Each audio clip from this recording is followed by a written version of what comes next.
Shalom les Koulam, voilà, nous voilà pour la paracha Teruma. Alors, dans cette paracha, nous voyons Moïse, ou plutôt Dieu, parler à Moïse pour lui dire de construire pour lui un Mishkan. Et il dit comme ça, vous construirez un Mikdash pour que j'habite près de vous. Alors la question qui pourrait se poser, c'est a priori, pourquoi faire cette résidence? Après tout, Hachem n'est-il pas présent avec eux depuis le début? N'est-il pas présent en Égypte? N'était-il pas présent avec Abraham? N'est-il pas présent avec tout le monde finalement? Qu'est-ce que donc cette construction du Mishkan? D'autre part, la parashat Teruma se trouve à une position où nous approchons doucement du livre de Lévitique, c'est-à-dire du livre qu'on appelle aussi, qu'on renomme livre de Lévitique, le livre de la Kedusha. C'est-à-dire que ici, dans le livre de Lévitique, on parle beaucoup de la Kedusha, donc de ce qui va se mettre à part, etc., etc. Et une question va se poser alors. La paracha commence doucement en nous disant de construire un coffre, etc. D'ailleurs, elle demande de prélever une trouma, donc une terouma, donc justement du nom de la paracha, que chacun donne ce qu'il peut pour pouvoir construire ce Mishkan. Alors, une fois qu'elle a demandé tout cela, alors elle demande à Moïse, elle dit, voilà, tu feras comme ce que je t'ai montré sur la montagne, et tu feras d'abord le coffre, dans lequel tu mettras les tables de pierre, et ensuite, dans ce coffre, tu mettras tu as un couvercle pour le recouvrir, etc. Tu feras une première tente qu'on appelle aujourd'hui, qu'on appelait plutôt avant le Saint des Saints, puis la deuxième le Saint, puis la cour, etc., etc. Et la Torah donc finit l'ordre de la construction par les portes donc des murs du Mishkan, qui étaient en toile et qui étaient de couleur azur, pourpre, etc. Alors vous savez, quand on réfléchit un peu à cette paracha, on peut se poser une première question. Comment on peut construire un Mishkan en commençant par le coffre?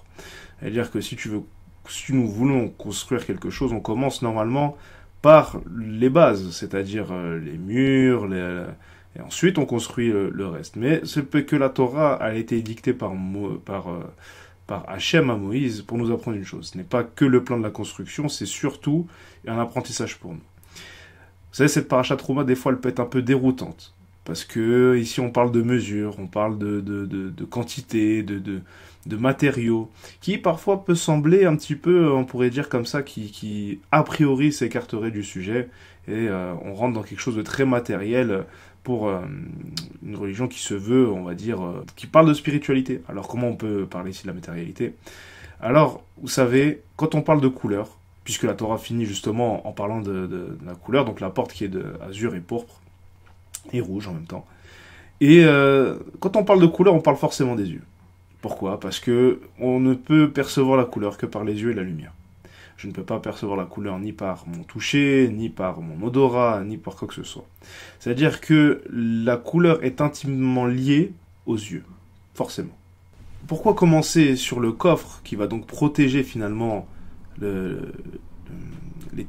deux tables des 10 commandements? Ça veut dire que quelque part, c'est Hachem qui te dit, avant de construire un Mishkan, un lieu de ma résidence, etc., il faut des priorités. Vous savez, un croyant, on pourrait dire un disciple, ça se construit. Et pas n'importe comment. Il y a des bases, il y a des choses, on va dire, prioritaires sur d'autres.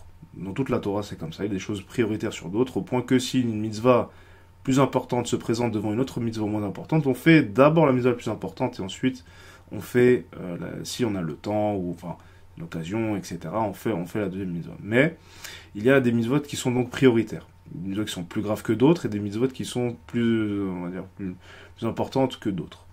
Après, c'est Hachem qui fait les comptes, vous me direz. Mais on fait ce qu'on a devant nos yeux, donc nous faisons avec ce que la Torah nous dit de faire. Et donc, ce que veut nous dire la Torah, c'est que ici, il y a une priorité. La priorité, c'est, on pourrait en dire, la constitution d'Israël, qu'on appelle les 10 commandements. Je la compare à une constitution, parce que c'est le début de tout. C'est ce qui va donner la racine, la graine de ce que va devenir la Torah. C'est-à-dire que de tout dépend les 10 commandements. C'est-à-dire que toute la Torah n'est qu'un, on pourrait dire, un sous-classement des 10 commandements. Je peux ranger chaque mitzvot dans chacune des petits paragraphes, on va dire, des grands chapitres que sont les 10 commandements. Alors, la Torah, elle signifie ici d'abord cela, dans lequel tu vas protéger cela dans un coffre. Et ensuite, au fur et à mesure, tu vas t'écarter au fur et à mesure jusqu'à arriver aux portes, jusqu'à arriver aux murs et aux portes de couleur. Alors, une fois qu'on a compris cela, on commence à comprendre quelque chose. Ça veut dire, dans toute chose, il y a une intériorité et une extériorité. On pourrait dire, par exemple, si vous prenez le feu, l'intériorité est la chaleur, l'extériorité est la flamme. Si vous prenez, je ne sais pas, l'eau, l'intériorité est l'humidité, l'extériorité, c'est l'eau en elle-même. Donc, chaque chose a une intériorité et une extériorité. Et donc, le Mishkan n'accepte pas la règle. Mais c'est pour nous dire à nous que dans Hachem lui-même, on va dire plutôt dans sa conception d'un homme de Dieu, d'une synagogue, de tout ce que l'on veut, il y a des priorités. Il y a une intériorité et une extériorité. Et donc, dans cette vision ici, elle nous dit d'abord, si l'on peut dire ainsi, la foi. D'accord. Et ensuite, les œuvres. D'accord. Au point que même le peuple d'Israël a tranché, qu'est-ce que je dois faire? Est-ce que les actes sont prioritaires sur l'étude? Non, l'étude d'abord et ensuite tu agis. D'accord? Mais les deux sont complémentaires, on va le comprendre pourquoi. Et je ne parle pas de cela en vain, puisque vous savez que, il y a toujours comment on pourrait dire, une dualité, si on peut dire ainsi, une confrontation, je le mets entre guillemets, mais entre ce que Shaoul a dit et entre ce que Yaakov va dire. D'accord? Shaoul a dit, la priorité c'est la foi. Étant donné que si tu as la foi, alors déjà tu es sauvé. Et Yaakov va dire, non, attention, il faut les œuvres, parce que sinon tu as les œuvres, ta foi elle est morte. Alors j'aimerais réconcilier les deux, avec les deux dieux. La foi, il est vrai, c'est la base de toute chose. Si je ne crois pas en ce que je fais, si je fais toutes les prières que je veux, etc., ça c'est que du temporaire. On sait qu'une personne qui fait ça, elle va partir dans pas longtemps. Elle va partir ailleurs, elle va faire autre chose. Voilà, c'est forcé. C'est parce que une personne comme cela, elle n'aura pas le fondement, on va dire, le fond de l'histoire. Elle n'aura pas la racine du pourquoi elle fait cela. Alors que une personne qui a que la foi, elle aussi elle a un problème, mais un autre problème, on va voir. Alors vous savez que dans les écrits d'Israël, dans les écrits des rabbinim et tout, etc., alors il est dit comme ça, bien que le recherche soit l'intériorité, il faut se forcer à pratiquer. Pourquoi? Il dit parce que si tu as simplement la foi dans le cœur, et que tu as une idée, que même ça te réjouisse, que tu es très heureux de juste d'avoir cette pensée, cette foi, ce cœur pour Hachem, à un moment donné, elle va très vite se corrompre. C'est-à-dire que la foi n'est pas définitive. C'est pour ça que quand Shaoul parle et qu'il donne l'exemple d'Abraham, il dit qu'il Genèse 15 verset 6, si ma mémoire est bonne. Alors, Shaoul il dit, de là on voit que même avant la circoncision, etc., Abraham était déjà sauvé quelque part. Mais ici, on parle d'une foi, donc quelque chose de très sûr. On pourrait presque dire, paraphraser, dire qu'Abraham était sûr de ce que Hachem lui avait dit. Il était sûr et certain que ça allait arriver et ça le comptait pour justice. Or, être sûr, vous savez, dans la vie, déjà, quand on a parfois des problèmes, même si la sûreté s'en va très vite. Alors, elle a besoin d'un support, cette sûreté. Elle a besoin d'un support qu'on va appeler les œuvres. D'accord? Et c'est pour ça que Yaakov, il va dire que, non pas que ta foi n'existe pas, mais qu'elle est morte. C'est-à-dire qu'elle va se corrompre très vite au point de mourir. Au début, tu étais très heureux, tu as lu, je sais pas, la Bible, etc. Tu étais, waouh, c'était bien, et tout, etc., etc. Et puis, le lendemain, tu vas changer. Pourquoi? Parce que ton idée, ta foi, s'est corrompue. Elle n'a plus le support qu'elle devait avoir pour pouvoir rester. Un peu comme, on pourrait dire, un cerf-volant, si vous n'avez pas quelque chose pour le fixer, alors il s'envole.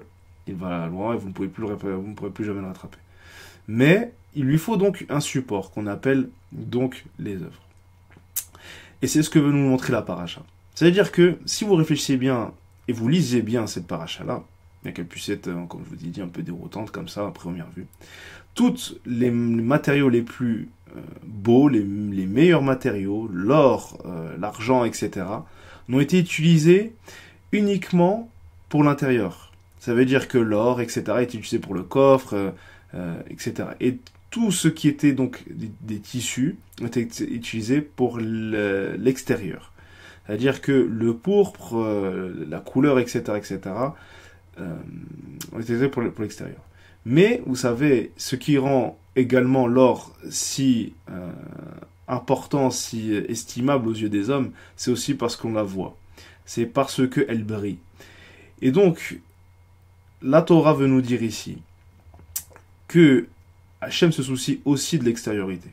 Elle se soucie également des couleurs, de la matière, etc. Vous savez, à la base, le Mishkan, il a été construit parce qu'il y a eu le veau d'or. C'est-à-dire que le veau d'or a été, on va dire, une faute pour lesquelles Hachem a trouvé quelque part une solution. Il dit, puisque vous aimez les choses qui brillent, vous avez fait un veau d'or, je vous avais interdit de faire un veau d'or, vous avez fait un veau d'or, alors puisque vous aimez les choses qui brillent, je vais vous donner quelque chose aussi qui va briller, mais qui ne va pas briller comme vous avez l'habitude de voir. Et donc, il a fait le Mishkan, puisque vous avez besoin de voir, puisque vous avez besoin on va dire, voilà, d'avoir quelque chose de concret. Alors je vous passe le Mishkan. Et vous allez le faire comme je vais le faire par contre. Et donc Hachem a passé d'abord des couleurs, des belles couleurs, des couleurs chaudes comme justement le pourpre, etc., etc., et azur qui nous évoque le ciel et tout, etc. Mais ça attire l'œil d'une manière, on va dire, qui n'est pas comme l'or. C'est-à-dire que le pourpre n'est pas comme l'or, aussi brillant que l'or. N'est pas aussi n'est pas aussi brillant que l'or. Alors Hachem va, pour ceux qui sont loin, va donner une couleur, au point que ça va attirer l'œil. C'est-à-dire que lorsqu'on voyait le Mishkan, on était obligé de le voir. C'est-à-dire que cette couleur vive, cette couleur qui est le rouge, qui donne une sensation de chaleur, qui donne une sensation donc d'appel, etc., c'est pour te faire amener. C'est-à-dire que tout le Mishkan, c'est un endroit où les gens qui étaient extérieurs apportaient. C'était un lieu où on donnait des corbanotes, etc., etc. Et donc, pour te donner envie, toi qui es loin, alors Hachem il dit, ne néglige jamais l'extériorité. C'est pour nous apprendre à nous, à tous ceux qui veulent pratiquer, etc., etc. C'est pour nous apprendre à nous de ne jamais négliger l'extériorité. Si tu le fais pas pour toi, fais-le pour les autres. C'est-à-dire que le fait est que les gens peuvent te regarder, ou peuvent regarder ta maison, la synagogue, ce que l'on veut, et ils vont être attirés. C'est-à-dire que le fait est que le fait de voir va attirer une personne qui est loin. Néanmoins, comme on a dit, ce n'est pas le plus important. Vous savez, Yeshua lui-même, il a dit, si ton œil est simple, alors tout ton corps, est dans la lumière. Ça veut dire que le fait est